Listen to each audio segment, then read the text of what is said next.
Good morning. This devotion is for January 10th, and we're still on the book of Jonah. This is one of my favorite devotions or books to do devotions on.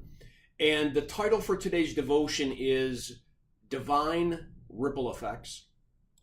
So the verse is Jonah 1:13 through 16.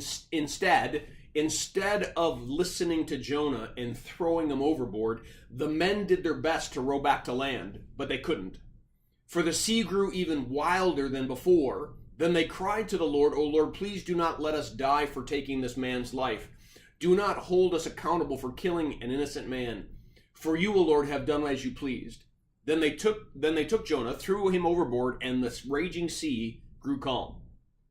At this, the men greatly feared the Lord, and they offered a sacrifice to him and made vows to him. Why the book of Jonah overwhelms me so much is that it makes me realize that I have such a narrow view of God's work sometimes. Here you have a disobedient prophet. God wants him to go this way. He chooses to go that way. And we say to ourselves, well, Lord, just get him back. Well, and first of all, why not just punish him and just get a new prophet? I mean, why go through all the energy of creating storms and big fish and doing all that you do for one guy? Just end it, God, and get a new prophet. Already that begins to reveal something about God's heart.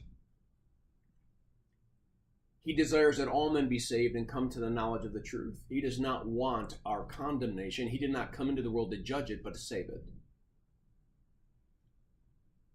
These guys did their best to row back. They now know that God's in the storm. They now know that Jonah's responsible, but they could have just thrown him overboard. They choose not to. They choose to row back. And God makes the storm more fierce. Here they are doing the right thing. And they face an even more difficult challenge. Ever been there? Ever been doing the right thing, thinking that you're doing the right thing for God, and maybe you even are doing the right thing for God, but somehow that's clashing with his ultimate will and you can't figure it out and it just seems to be a mess? Well, that's where they're at. Finally, they find themselves in this damned if you do, damned if you don't situation, and they finally relent and they finally give in to Jonah, and they pray to God and say, God, don't hold us accountable for his life. I mean, there's something going on between you and him and you, and so here, Lord, here he is. And they throw him overboard, and immediately the storm stops. Immediately, the waves stop their churning.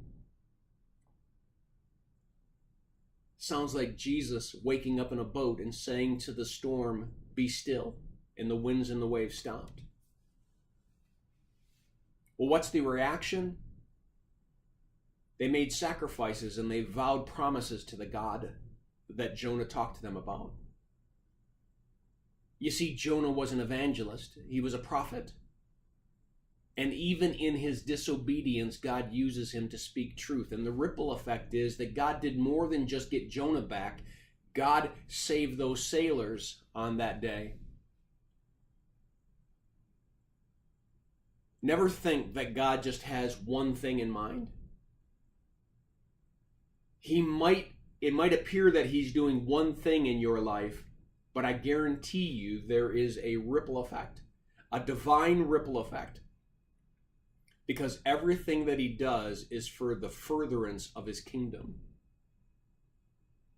Well, I encourage you to read the devotion attached. I pray that this devotion is a blessing to you. Have a firmly rooted day.